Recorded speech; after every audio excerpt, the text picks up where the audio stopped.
Pirmas dalykas tai yra tikriausiai tokia specifikacija pas moteris, tai yra tai, kad pavyzdžiui, moteris yra šiek tiek jautresnis neurotransmiterių deficitui negu yra vyrai, todėl pavyzdžiui, vėlgi galvos skausmai tie patys, taip, tai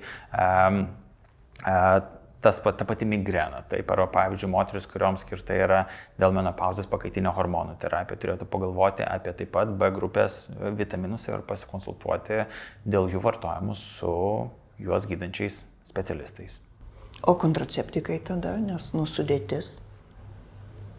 panašiai kaip pakaitinė hormonų terapija. Taip pat ir tie patys kontraceptikai, tą ir turėjau omeny, kad vėlgi ir būtent kontraceptikų vartojimas reikalauja irgi pirmo vietą rutiniškai kraujo tyrimus daryti, žiūrėti būtent ar netrūksta mums B grupės vitaminų ir esant poreikiui, taip pat profilaktinės dozės tikrai yra rekomenduojamas, nes nieko blogo tikrai nebus.